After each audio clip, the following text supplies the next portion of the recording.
कुशीनगर में मदनी मस्जिद पर हुए विवाद के बाद बुलडोजर एक्शन हुआ और इस एक्शन के बाद अब विपक्ष के नेता सियासत कर रहे हैं। विपक्ष के नेताओं की ओर से गंभीर आरोप लगाए जा रहे हैं। अखिलेश यादव ने इसके बाद बड़ा कदम उठाया है। अखिलेश यादव के निर्देश के बाद नेता प्रतिपक्ष लाल बिहारी यादव के नेतृत्व में 18 सदस्यीय प्रतिनिधिमंडल कुशीनगर में मदनी मस्जिद पर पहुंचा और इस टीम में पूर्व मंत्री ब्रह्मशंकर त्रिपाठी, राधेश्याम सिंह और पूर्व सांसद बालेश्वर यादव जैसे समाजवादी पार्टी के कई बड़े नेता शामिल थे।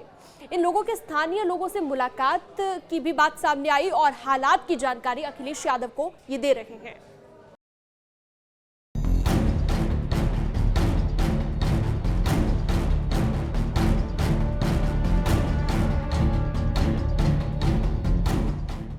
कुशीनगर में सरकारी जमीन पर अवैध रूप से बगैर नक्शा पास कराए बनी मदनी मस्जिद पर बुलडोजर की कार्रवाई के बाद सियासत गर्मा गई है। विपक्ष के नेताओं ने ध्वस्त किए गए हिस्से को देखा और मुस्लिम पक्षकारों से बात भी की। इसके बाद शुरू हुआ शासन और प्रशासन पर वार पलटवार का खेल। पहले मैं कुशीनगर के अपने अल्पसंख्यक भाइयों को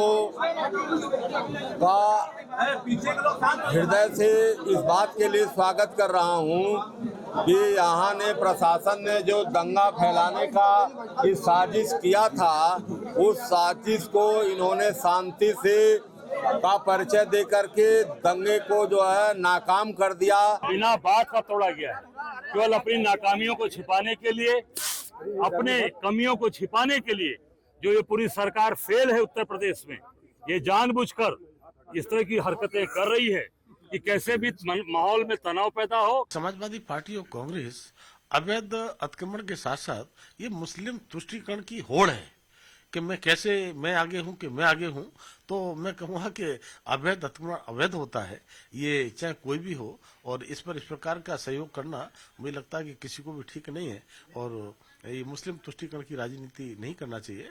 भारतीय जनता पार्टी तो हमेशा सबका साथ, सबका विकास और सबका विश्वास, सबका प्रयास और न्याय सबको, तुष्टीकरण किसी का नहीं, लेकिन मुझे लगता है कि तुष्टीकरण की राजनीति बहुत लंबी नहीं चलेगी। जबकि कुशीनगर में लंबे विवाद और कानूनी प्रक्रियाओं के बाद मस्जिद के अवैध हिस्से पर कार्रवाई हुई है, क्योंकि हाटा नगर पालिका इलाके के करमहा चौराहे के पास मदनी मस्जिद के निर्माण को लेकर ये विवाद काफी समय से चल रहा था।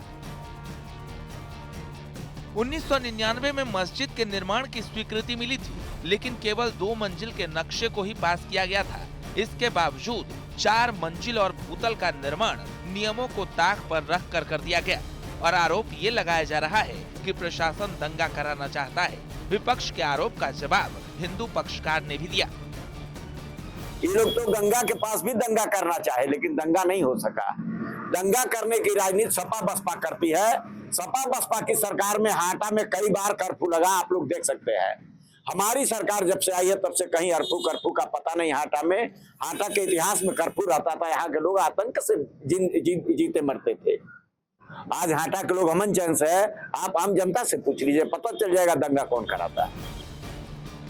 वैसे तो इस अवैध निर्माण की शिकायत कई बार संबंधित विभागों और पिछली सरकारों से की गई थी, लेकिन तुष्टीकरण की राजनीति के कारण कोई ठोस कार्रवाई नहीं हुई।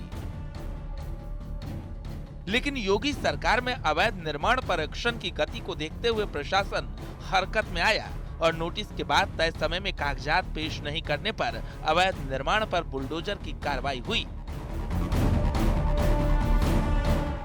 Bureau report, news 18।